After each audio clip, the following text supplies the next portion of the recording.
दोस्तों ये video specially bank के लिए है। एनएलएम योजना में आवेदन करते हैं आवेदक, उनका फार्म जब भौतिक सत्यापन के बाद बैंक में लोन के लिए जाता है तब उनको क्या प्रोसेस करना है, क्या क्या काम करना होता है। तो ये आवेदक के लिए भी ये वीडियो बहुत जरूरी है, प्लस बैंक वालों के लिए भी ये वीडियो बहुत जरूरी है, क्योंकि पूरी गाइडलाइन है वो अगर उनको नहीं पढ़ी होती है तो उनको पता नहीं होता कि क्या क्या करना है। बहुत से यूजर हमें रिक्वेस्ट भेजते हैं कि सर बैंक में जाके प्रॉब्लम आती है, वो नई नई शर्तें रखते हैं, नया नया का प्रोसेस है वो बताते हैं, लेकिन जो एनएलएम का प्रोसेस है वो क्या होता है, वो बैंक के लिए क्या प्रोसेस है, वो इस वीडियो में आज बताने वाला हूं दोस्तों। तो आपका भौतिक सत्यापन होने के बाद थर्ड स्टेज में आपका फार्म है वो बैंक के अंदर आता है।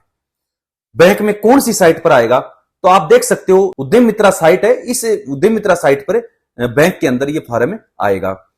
आवेदन आप nlm.udyamitra.in से कर सकते हो, लेकिन जो बैंक में जो फाइल जाएगी वो उद्यम मित्रा साइट है उसके ऊपर जाएगी। साइड में आप देख सकते हो इस साइट के ऊपर बैंक में फाइल आएगी। अब बैंक के पास लॉगिन आईडी पासवर्ड कैसे आएंगे, बहुत सारे बैंक तो ऐसे ब्रांच ऐसे हैं उनके पास लॉगिन आईडी पासवर्ड इसका होता है, और बहुत सारे बैंक ऐसे हैं जिनके पास लॉगिन आईडी पासवर्ड नहीं होता है। वो अपने रीजनल हेड ऑफिस से कॉन्टेक्ट करके जो उद्यम मित्रा की साइट है उसके आप लॉगिन आईडी पासवर्ड ले सकते हो। इस साइट के ऊपर आप लॉगिन में जाओगे, लॉगिन में जाने के बाद आप लेंडर में जाओगे, लेंडर लॉगिन में, और उसमें जाके बैंक के लॉगिन आईडी पासवर्ड डालोगे तो आपके सामने पोर्टल है वो खुल जाएगा। उसमें एनएलएम टैब में जब आप जाओगे तो आपके बैंक में जितनी भी रिक्वेस्ट आई हुई है एनएलएम के फार्म से संबंधित, लोन से संबंधित है, तो उस रिक्वेस्ट को आपको सामने दिखा देगा। अब कंफर्म हो गया कि बैंक में फाइल है वो आ चुकी है। अब इसके बाद में बैंक को क्या करना है, बैंक को जो रिक्वेस्ट, जो पोर्टल के ऊपर जितने लोन के लिए जो रिक्वेस्ट आई है, बैंक को केवल उतना ही लोन करना है। ये नहीं है कि प्रोजेक्ट 25 लाख का है तो बैंक ये जिद करे कि नहीं हम तो 25 लाख ही लोन करेंगे, तो ये इसमें गलत चीज है, क्योंकि 25 लाख अगर वो पूरा लोन कर देंगे तो फिर वो सब्सिडी का क्या करेंगे, फिर अपनी मार्जिन मनी उसको वो कहां यूज में लेंगे वो। तो इसमें केवल उतना ही लोन करना है जितना वो उसमें ऑनलाइन जो फीड करके आता है। अब बैंक वाले जाते ही बहुत सारी रिक्वेस्ट आती है एप्लीकेंट की कि बैंक में सर प्रोजेक्ट रिपोर्ट गलत बता दी, वो करेंगे ट्रेनिंग सर्टिफिकेट नहीं चलेगा। तो इस चीज का बैंक से कोई लेना देना नहीं होता। ये डॉक्यूमेंट सभी सरकार द्वारा वेरीफाई होके, सरकार द्वारा चेक होके, एक एक डॉक्यूमेंट आवेदक का भौतिक सत्यापन होके फिजिकल, उसके बाद फाइल बैंक में गई है, तो डॉक्यूमेंट गलत होने का सवाल तो उठता ही नहीं है। अगर डॉक्यूमेंट गलत होंगे तो वो आवेदन करने के बाद तुरंत स्टेट इंप्लीमेंट एजेंसी आवेदक को वापस लौटा देगी। ये डॉक्यूमेंट आप सही करके लगाओ, तो डॉक्यूमेंट सारे सही हैं।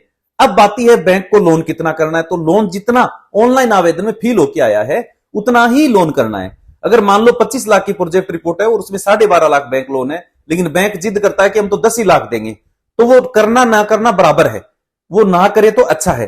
क्योंकि अगर आप ऑनलाइन जब पोर्टल पर वो सैंक्शन लेटर अपलोड करोगे तो फार्म लेगा ही नहीं, वो अपलोड नहीं होगा।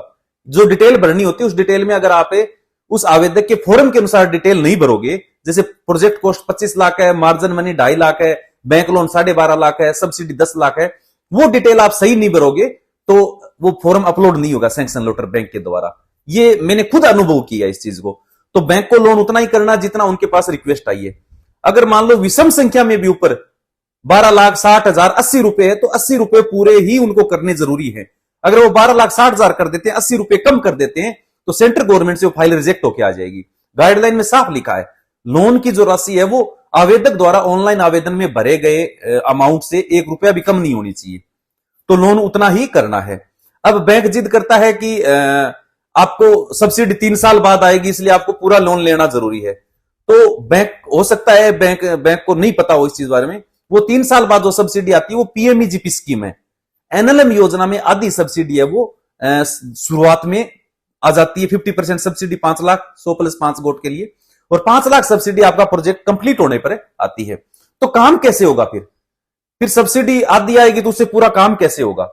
काम ऐसे होगा कि वो सैंक्शन लेटर आप ऑनलाइन अपलोड करवा दोगे, लोन का बैंक तैयार करके सैंक्शन लेटर अपलोड कर देगा। पेमेंट अभी बैंक को नहीं रिलीज करना है, यानी सैंक्शन लेटर केवल बना के, और जो पूरा प्रोसेस है डॉक्यूमेंट वगैरह का, बैंक करंट अकाउंट भी खुलवा सकता है आपसे, ठीक है, एमएसएमई रजिस्ट्रेशन भी करवा सकता है, और आपके आधार पेन है वो भी ले सकता है, और आपके फर्म के नाम से कोई मोहर भी बनवा सकता है। वो करंट अकाउंट खोल के, हालांकि उसका ज्यादा यूज नहीं है, लेकिन करंट अकाउंट खोल के और आप बैंक आपका जो लोन का जो प्रोसेस है पूरा करके आपसे कोई भी चेक वगैरह बैंक वगैरह लेके, कोई भी मोर्गेज वगैरह लेके आपका लोन कंप्लीट करके सैंक्शन लेटर, उसमें कोई इन प्रिंसिपल सैंक्शन लेटर नहीं लिखना है, इन प्रिंसिपल नहीं लिखना, साथ में केवल सैंक्शन लेटर लिखना है, तभी वो सैंक्शन लेटर मान्य होगा।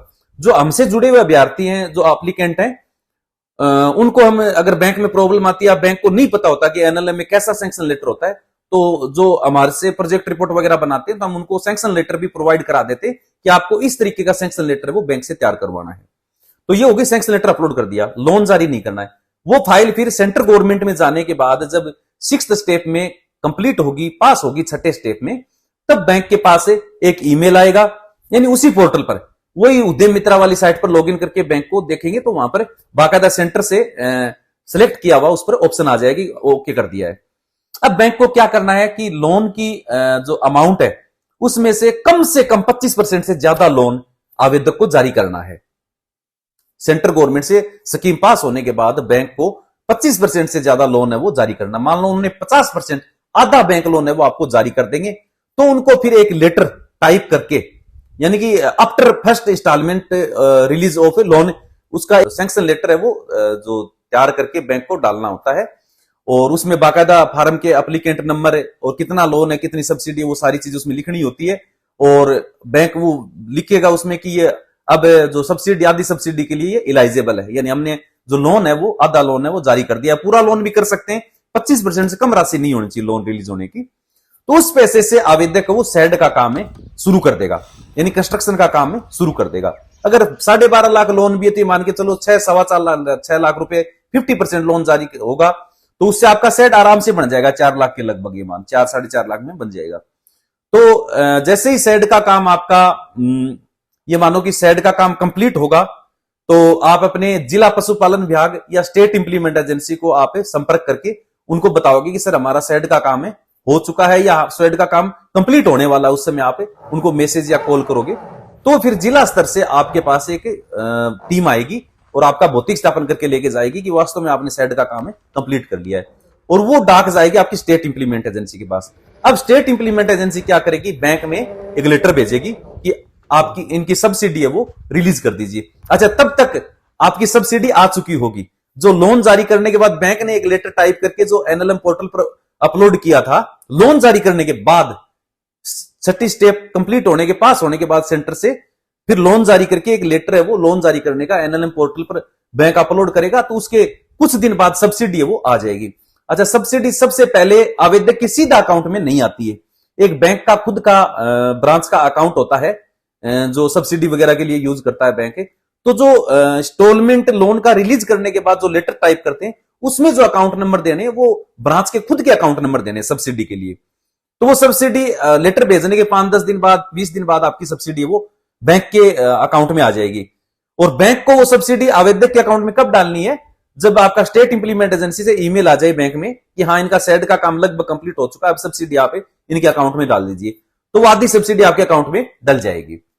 अब इसके बाद आपको क्या करना है दोस्तों, अब आपका सेड का काम कंटिन्यू जारी रखो, कंप्लीट करो और आप बकरियां खरीदो। यानी अब आपके पास क्या बच गया, 25 लाख में से ये मानो कि आपकी आधी सब्सिडी शेष रही है, बाकी 20 लाख का पेमेंट आपको मिल जाएगा। बैंक भी दूसरी इंस्टॉलमेंट आपकी रिलीज कर देगा, प्लस आपकी सेल पूंजी हो गई, 5 लाख आपकी सब्सिडी आ गई। 20 लाख रुपए में मान के चलो कि 4 लाख रुपए आपके सेड के खर्च हो गए, तो 16 लाख रुपए आपके बच गए। अब आपको क्या है, बकरियां खरीदनी है, और बकरियां खरीद के उनके टैग लगा के आपको जितनी बकरियां आपने स्कीम में भरी है वो आप कंप्लीट करके पूरा काम, अगर थोड़े बहुत पैसे कम ज्यादा हो तो आप अपने पास से एडजस्ट कर सकते हो, कोई बड़ी बात नहीं है उसमें, क्योंकि बकरी की कीमत कोई फिक्स नहीं होती है, कई बार ज्यादा कीमत लग जाती है, कहीं सस्ती भी मिल जाती है। बकरियां आपको 10 महीने प्लस की खरीदनी है, वो ही गिनी जाएंगी, छोटे बच्चे आप नहीं खरीद सकते। यानी बकरी की एज है वो 10 महीने से ऊपर होनी चाहिए कम से कम, तब वो एनएलएम योजना में आपकी गिनी जाएगी। 100 + 5 का तो 100 बकरियां खरीदो, प्लस 5 बकरे खरीदो, और जैसे आपका पूरा काम कंप्लीट हो जाए तुरंत आप वैसे ही स्टेट इंप्लीमेंट एजेंसी को मेल करो, मैसेज करो या कॉल करो। वैसे आपका स्टेट इंप्लीमेंट एजेंसी आपका सेंटर से होने के, केंद्र सरकार से पास होने के बाद वो लगभग आपको फोन करते रहते हैं, संपर्क में ही रहते हैं। तो जैसे आपका पूरा काम कंप्लीट होगा तो आपका वो जो भौतिक सत्यापन दोबारा होगा कि इनका पूरा काम कंप्लीट हो गया है, वो लेटर स्टेट इंप्लीमेंट एजेंसी के पास जाएगा जिले से, और वो फिर लेटर आगे भेजेंगे, आगे भेजते आपकी सेकंड इंस्टॉलमेंट है सब्सिडी की वो और आ जाती है। ये इस तरीके से बैंक का प्रोसेस है वो कंप्लीट होता है। तो बैंक से आपको मतलब 2-3 बार काम पड़ेगा और उनसे जुड़ा रहना जरूरी है। मैनेजर साहब को विश्वास में लेना बहुत जरूरी है कि आप वापस से वो टाइम पर कैसे पे करोगे। अब सर ब्याज कितना लगेगा, किस्त कितनी आएगी? ब्याज तो जो निर्धारित होता है वो ही लगेगा। एग्रीकल्चर लोन है तो एग्रीकल्चर लोन के हिसाब से 9 से 12% के बीच में लगभग अलग बैंकों का थोड़ा बहुत अंतराल होता है, वो लोन आपका ब्याज है वो लगेगा। अब किस्त है वो बैंक और आप मिलकर डिसाइड कर सकते हो। इसमें बैंक भी ये थोपता नहीं है कि आप महीने के महीने किस्त भरो, क्योंकि बकरियों का काम ऐसा होता है कि महीने के महीने उसमें इनकम ना हो, लेकिन एक साथ इनकम ऐसी होती है कि उसमें बहुत ज्यादा किस्तें भरी जा सकती है। तो आप बैंक मैनेजर और आप दोनों मिलकर बैठ के आराम से बातचीत करके किस्त 3 महीने की भी करवा सकते हो, 6 महीने की भी करवा सकते हो, 12 महीने की करवा सकते हो। लेकिन सही रहता है कि आप 6 महीने की करवाओ या 3 महीने की करवाओ तो सही रहता है किस्त। और लोन का टर्म्स क्या रहता है वो भी आप बैंक और आप मिलकर डिसाइड कर सकते हो, 5 साल, 6 साल, 7 साल, यानी कि आप तीनों में से कौन कितना भी साल के लिए वो लोन है वो डिसाइड कर सकते हो। अब सर हम एक साथ लोन जमा करवा सकते हैं क्या? अब वो चीज आपके बैंक पर डिपेंड करती है कि आप साल 2 साल के बाद अगर आप चाहते हो कि आपकी इनकम ज्यादा हो गई और ब्याज ना लगे तो आप पूरा लोन जमा करवा सकते हो। तो लगभग बैंक है वो इसके लिए यस कर देते हैं कि उनको तो अच्छा है कि भी उनका पेमेंट पूरा आ जाए और उनका जो अगर 2 साल का भी ब्याज आता तो बैंक के डिपॉजिट में जमा हो जाता है। वो पूरी तरह बैंक पर निर्भर करता है कि आप एक साथ जमा करवा सकते हो या नहीं करवा सकते हो। किस्त आपको टाइम टू टाइम है वो भरते रहना जरूरी है। अब इसके बाद में बात आती है दोस्तों कि बैंक का 3 काम हो गया। सबसे पहले तो आपकी थर्ड स्टेज में जो सैंक्शन लेटर है वो बना के बैंक को अपलोड करना होता है। साइट मैंने आपको बता दी, पासवर्ड बैंक के पास नहीं है तो वो अपने रीजनल हेड ऑफिस से ले सकते हैं। दूसरी बात बैंक में काम पड़ेगा जब आपकी स्कीम सेंटर से जब पास होगी तो फर्स्ट जो लोन का इंस्टॉलमेंट है बैंक लोन का वो जब जारी करेंगे तो एक सैंक्शन लेटर है वो जो लोन रिलीज लेटर है वो उसी पोर्टल पर बैंक को अपलोड करना होता है। तो उस समय भी आपको बैंक में टच रहना है। अच्छा, जो लोग हमसे डॉक्यूमेंट बनवाते हैं उनको अगर बैंक में प्रॉब्लम आती है तो जो लोन रिलीज लेटर है वो भी हमारे पास फॉर्मेट पड़ा हुआ है तो वो भी हम भेज सकते हैं। इसके अलावा और बात आ गई कि दो बार बैंक का काम पड़ गया। अब तीसरी बार बैंक का काम पड़ेगा कि भी जब बैंक में ईमेल आ जाएगा, आपके पास भी ईमेल आएगा कि अब आपका लोन जारी हो सकता है, तो आप बैंक में जाओ सर ईमेल आ गए, अब हमारी सब्सिडी जो आई हुई है बैंक ब्रांच में वो हमारे अकाउंट में डाल दो। यानी बैंक का लगभग इसमें रोल रहता ही है। तो बैंक से आप टच में रहो, कोई दिक्कत नहीं है। आप उनको इंश्योर करो कि आपका जो लोन है वो आप टाइम पर जमा करा दोगे। उसके लिए आपसे चाहे मोर्गेज हो, ब्लैंक चेक हो, कोई गारंटी हो, प्रॉपर्टी हो, वो पूरी तरीके से बैंक पर निर्भर करती है और आप पर निर्भर करती है। उसका कोई एनएलएम योजना में उसका कोई रोल नहीं है। योजना में साफ साफ लिखा हुआ है कि लोन के जो पार्ट की जिम्मेदारी है वो आवेदक की खुद की है, वो बैंक से संपर्क करके अपने स्तर पर जो लोन वाला पार्ट है उसके लिए बैंक से बात करे। तो इसमें कई लोग सर मेरे को फोन करते हैं कि मैसेज करते हैं कि सर बैंक है वो हमें मोर्गेज मांग रहा है हमसे। तो बैंक का हक है भाई, कल को आप लोन नहीं भरोगे तो बैंक कैसे चुकता करेगा आपसे? भी पैसे दे रहे हैं तो कम से कम इंश्योर तो करेगा कि आप वापस भरोगे या नहीं भरोगे।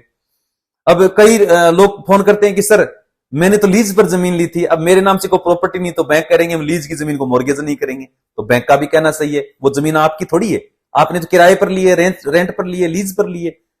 वो बैंक है वो मोर्गेज थोड़ी कर सकता है, वो तो मालिकाना हक तो किसी के और किसी के पास है। इसलिए मैं कहता हूं कि आप कोशिश करें कि जिसके नाम जमीन है उसी के नाम आवेदन करो, और 18 से 65 साल के बीच में उम्र हो तो उसी के नाम से आवेदन करना है। साइन की बात रही, अंगूठा लगाता है तो आप साइन करना सिखा दो, और बैंक में जाके अंगूठे की जगह साइन है वो आप साइन है वो अपडेट करवा सकते हो अंगूठे की जगह। यानी कि अंगूठा करने वाला साइन सीख के अपने साइन अपडेट करवा सकता है। साइन क्यों जरूरी है? क्योंकि योजना में जो एक कैंसिल चेक लगता है, ऑनलाइन आवेदन भरोगे उसके अंदर, और वो चेक उसी को मिलता है जो साइन करता हो। अंगूठा से आपको कभी भी चेक बुक नहीं मिलती है, इसीलिए साइन जरूरी है। बाकी को आपको पता है कि किसानों का काम है, पशुपालकों का काम है, तो उनको कोई डिग्री तो होती नहीं है उनके पास। वो डिग्री होती है वो भेड़ बकरियां क्यों पालेगा जाके, ज्यादातर मैक्सिमम लोग नहीं करते हैं ऐसा, एक कॉमन सी चीज है। तो इसमें साक्षर होना बहुत जरूरी है। हाँ, गुजरात में कई स्टेट है, जैसे गुजरात है उसमें एजुकेशन सर्टिफिकेट और प्लस 3 साल के आईटीआर वो मांगते हैं। उसका योजना से कोई लेना देना नहीं, वो योजना के खिलाफ मांगते हैं। मतलब गाइडलाइन में साफ साफ लिखा है कि इंडिविजुअल अगर आवेदक आवेदन करता है, सिंगल फार्मर है, तो उसके लिए 3 साल के आईटीआर जरूरी नहीं है। फिर भी वहां की स्टेट इंप्लीमेंट एजेंसी 3 साल के आईटीआर मांगती है, जबकि वो कंपनी के लिए, फर्म के लिए, एफपीओ के लिए, उनके लिए जरूरी है, लेकिन वो इंडिविजुअल से भी मांगते हैं। और बस ये चीजें हैं। कई जगह अपने खुद के भी थोड़ी बहुत नियम है वो राज्य सरकारें वो चेंज कर देती है, बाकी कॉमन सी चीज यही रहती है। तो दोस्तों ये था बैंक लोन का पार्ट या बैंक का जो वर्क है उससे संबंधित जानकारी। अब मुझे लगता है कि ये वीडियो आप बैंक में भी जाके दिखा सकते हो कि अगर उनको समझ में नहीं आ रहा है कि उनको क्या कैसे क्या करना है, तो वो सारी चीजें आपको भी आसान हो जाएगी, प्लस बैंक को भी इस चीज में आसान हो जाएगी। अब कई लोग ये पूछ सकते हैं कि सर आप किस बिना पर बता रहे हो, इस चीज का कोई सोर्स है, कोई इस चीज का कोई गाइडलाइन है कि बैंक को क्या करना है? नहीं, जब कुछ भी नहीं पता होता है उससे अच्छा है कि आपको कोई रास्ता दिखाने वाला हो। मैं जो बता रहा हूं इस चीज में 20 से ज्यादा जो बैंक है उसके साथ जो मेरा अनुभव है, उनका जो काम करने का तरीका है, वो तरीका मैंने आपको बताया है ताकि ये चीज आसान हो बैंक के लिए भी प्लस आपके लिए भी। मोटी मोटी चीज तो इसमें गाइडलाइन में लिखी हुई है सारी चीजें, ठीक है। एक तो ये कि लोन के पार्ट के लिए बैंक है वो कैंडिडेट को फोर्स नहीं कर सकता। उसमें 3 मेन पैराग्राफ दे रखा है कि आवेदक चाहे तो पूरा लोन ले सकता है, आवेदक चाहे तो 50% लोन ले सकता है, या आवेदक की डिमांड के आधार पर बैंक है वो लोन करेगा। तो ये बैंक है वो फोर्स नहीं कर सकता इसमें कि आपको पूरा लोन ही लेना पड़ेगा। नहीं, जितना आवेदक डिमांड करे उतना ही लोन बैंक को देना है। इस चीज में एक चीज तो ये क्लियर है। प्लस बैंक के कुछ अपने भी अधिकार होते हैं, वो लोन के लिए आपसे मॉर्गेज मांग सकते हैं, उनका अधिकार है ये चीज, ठीक है। गारंटी मांग सकते हैं, ये अधिकार है। कितना रेंट ब्याज लगाएंगे, इंटरेस्ट लगाएंगे, वो बैंक के जो नियम है उसके आधार पर उसका अधिकार है बैंक का उस पर। बाकी आप बैंक के संपर्क में रहो, उनको विश्वास में रखोगे तो बैंक का तो देखो काम ही आपको लोगों को लोन देना है, लेकिन वो इंश्योर ये करता है कि वापस रिटर्न आ जाए। तो दोस्तों आप एनएलएम योजना की अगर प्रोजेक्ट रिपोर्ट बनवाना चाहते हो या ट्रेनिंग लेना चाहते हो, गोट फार्म, सीप फार्म या पोल्ट्री फार्म, तीनों की प्रोजेक्ट रिपोर्ट या तीनों की ट्रेनिंग, तो आप दिए गए व्हाट्सएप नंबर पर आप हमसे संपर्क कर सकते हो। 80 790 43 733 व्हाट्सएप नंबर है, इस पर आप संपर्क कर सकते हो और डीपीआर प्रोजेक्ट रिपोर्ट बनवा सकते हो। बाकी नॉलेज है वो मैंने आपको बता दिया है, सारी चीजें आपको जानकारी दे दी है। प्लस आप मुझे व्हाट्सएप, फेसबुक, ट्विटर, इंस्टाग्राम और जो व्हाट्सएप चैनल है उस पर और यूट्यूब चैनल है उस पर, सब जगह निसार इंडियन के नाम से मेरे चैनल और पेज हैं। निसार इंडियन सर्च करोगे, मुझे फॉलो करें आप, आपको डिटेल में भी इन सारी चीजों की लिंक मिल जाएगी। और अधिक जानकारी के लिए आप nisarindia.com हमारी वेबसाइट पर जाके भी आप सर्च कर सकते हो, वहां भी एनएलएम के बारे में या ट्रेनिंग के बारे में बहुत सारी जानकारी आपको मिल जाएगी। इससे ज्यादा भी अगर आप और ज्यादा इंटरेस्ट लेना चाहते हो तो प्ले स्टोर में जाके निसार इंडियन के नाम से जो ऐप है उसको इंस्टॉल करके आप बहुत सारी ट्रेनिंग है वो बहुत से कम पैसे में आप ले सकते हो। तो दोस्तों अपने चैनल पर जाकर एनएलएम के संबंधित बहुत ज्यादा 25 से 30 वीडियो जो एनएलएम की प्ले लिस्ट के अंदर पड़े हुए हैं, वो बहुत ज्यादा जानकारी के वीडियो हैं, वो उनको आप जाके देखें। अगर आप गोट फार्मिंग की जो फ्री क्लासें हैं वो देखना चाहते हो तो चैनल पर जाके goat farming first training, goat farming second training, उनकी पूरी प्ले लिस्ट है जिसमें 30 वीडियो अभी तक बहुत अच्छे वीडियो बने हुए हैं, उनको आप जाके देख सकते हो। तो दोस्तों मिलते हैं अगले वीडियो में, तब तक के लिए जय हिंद, जय भारत, जय किसान।